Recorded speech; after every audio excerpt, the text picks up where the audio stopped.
everybody, Elizabeth here at Petals and Parchment. Welcome to my channel. Thank you so much for joining me today. This is week 4 of the Lost in the Looking Glass challenge. We have an August full of Alice for you, and this is the 4th challenge. Don't forget to post your makes in the Facebook group with the hashtag Lost in the Looking Glass to be entered to win fabulous prizes. If you missed that video last week with the prize reveal, be sure to go check that out and leave a comment if you're excited for your chance to win. Next up, we have a few delightful options for you to choose from. So I just first wanted to show you some papers that I dyed, I guess it was the beginning of the month or right at the end of last month in preparation for Alice. And look how cool this is. I've got this plastic thing that I used, and I've also got this lovely plastic placemat, and so I've been making some really fun dyed papers with them. So this one was just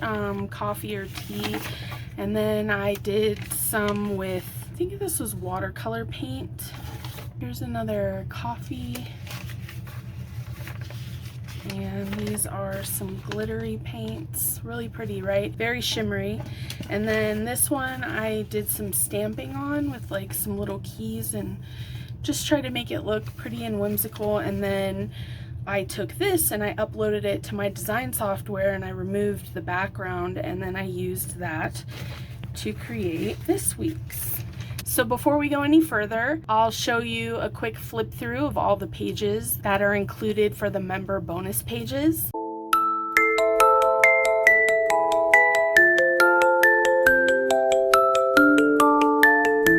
What did you think?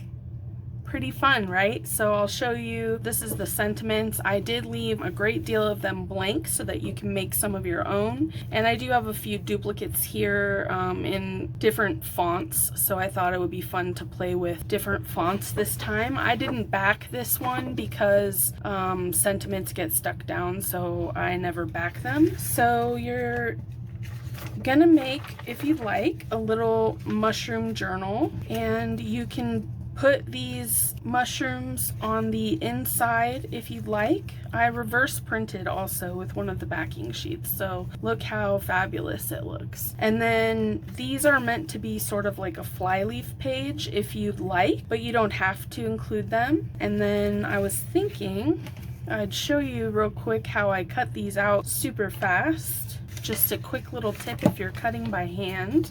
So first I want to go as close as I can to the tops and cut this white part off along the top. And then I'm going to do the same thing across the bottom row, staying as close as I can to the tops of each of the mushrooms. And I did back these pages, and then I'm just going to cut them apart. Check this out. This is like such a time saver. I was like, I gotta show everybody this one. So then now you can see the tops of all of them, then it's much easier to line them up, and they don't have to be perfect, but this certainly gets it a lot closer, and it takes much less time if you do them in a stack like this. So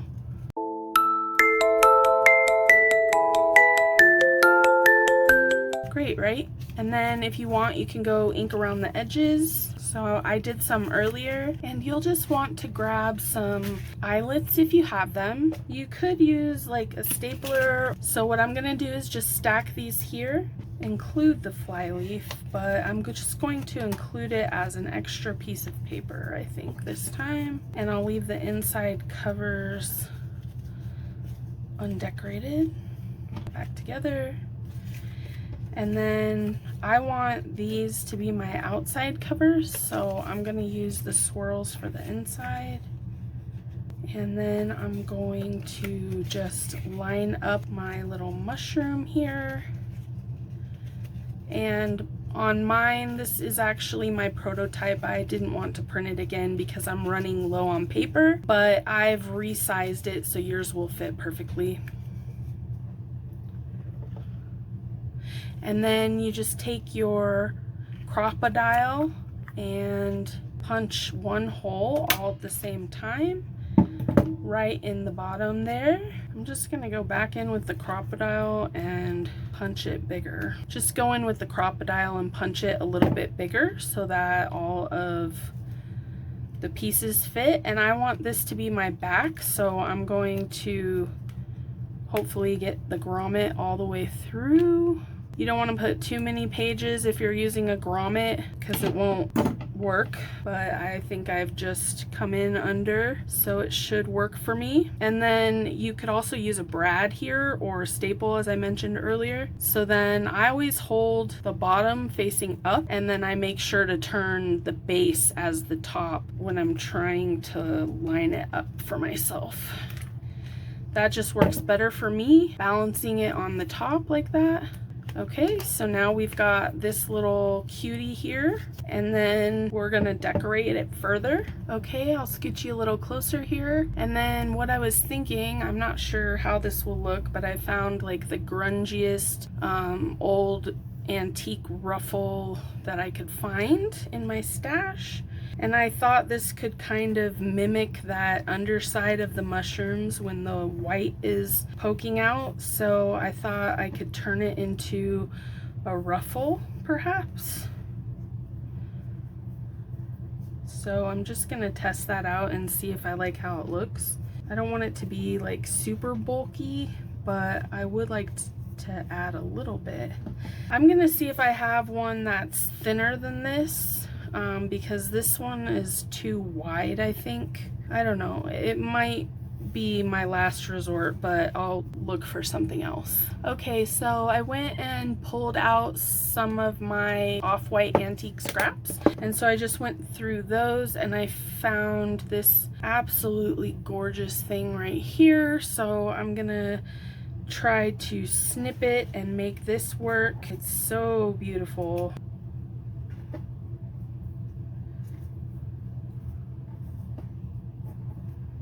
These look like roses or something, but it just kind of fits like the fungus thing, right? So I think I'm gonna go with that. I'm gonna snip this one off and save that for later. Okay, so then I'm just gonna get my fabric glue, and I'm just gonna try to glue this down and bunch it up as I go a little bit.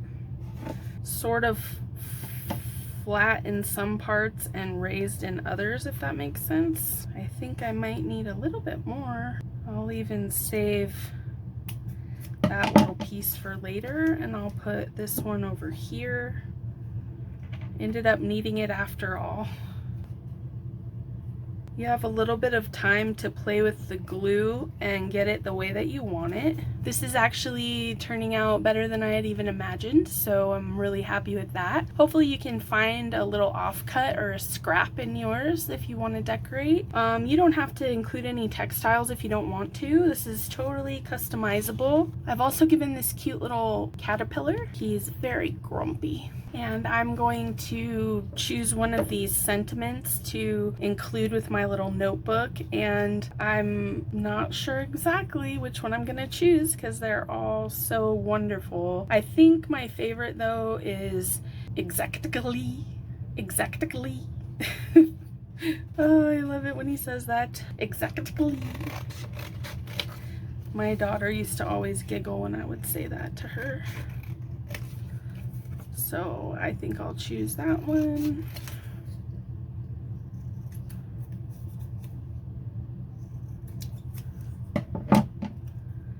Exactly. You could put your caterpillar up here and maybe trim this down a little bit so it's not quite so wide, but that you still get some of the color from the design. Sometimes I do that if the sentiment is a little bit too wide.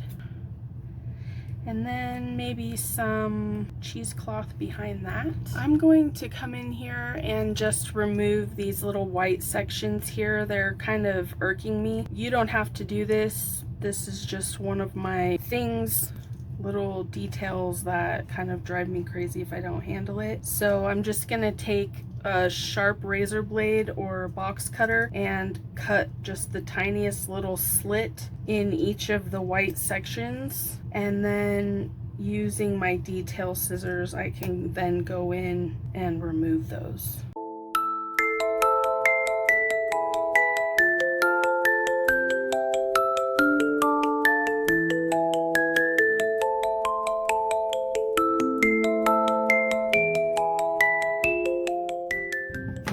What if you said, I am exactly 3 inches high and it is a very good height indeed? And then you used like this little ruler ribbon.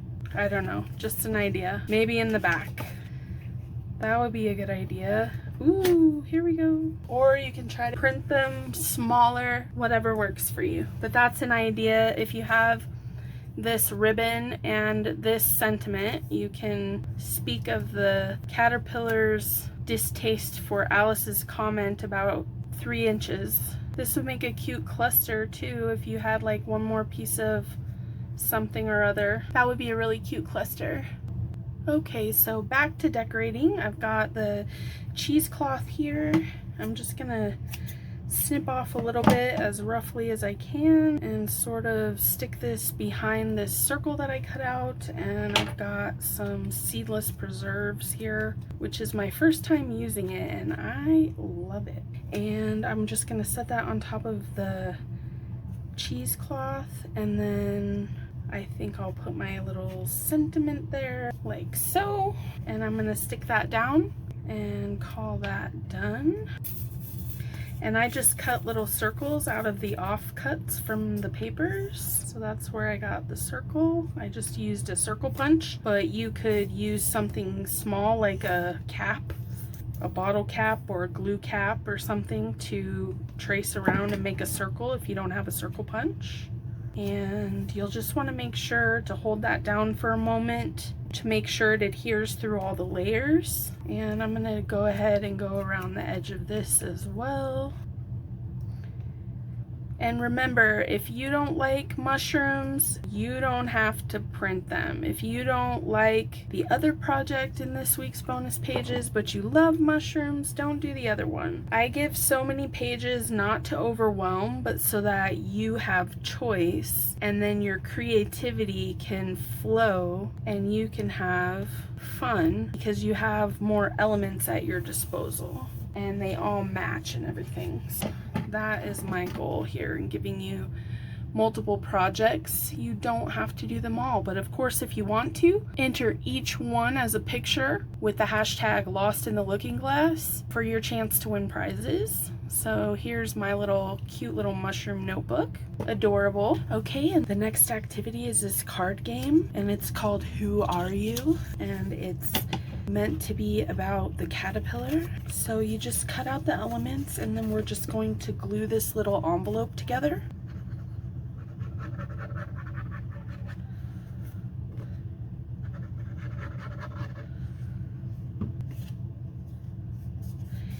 And I went ahead and inked around the edge with seedless preserves and then just trim this a little bit. Looks like I glued it a little wonky there. Go back in and re-ink my edge. Okay, so we've got this little envelope, and then all of the cards come stacked like this, and so you can just fold the card in half here.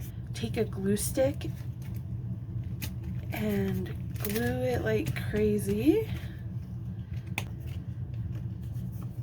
Then I'm just going to round the corners, but you don't have to if you don't want to.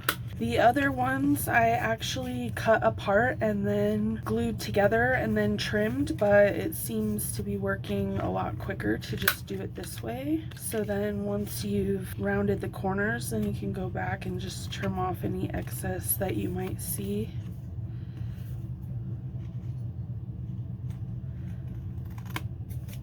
Or you can just ink around the edges.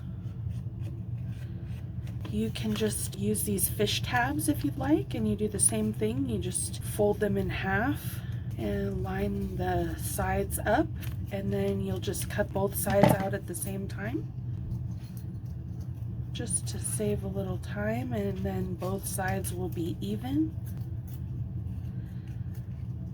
And this is the little fishes from the poem that the caterpillar has Alice recite, "How doth the little crocodile." So I've printed that, and it's got the cute little crocodile accepting the fishes in his jaws. So anyways, then if you want to, you can glue these fish tabs on the top of the cards.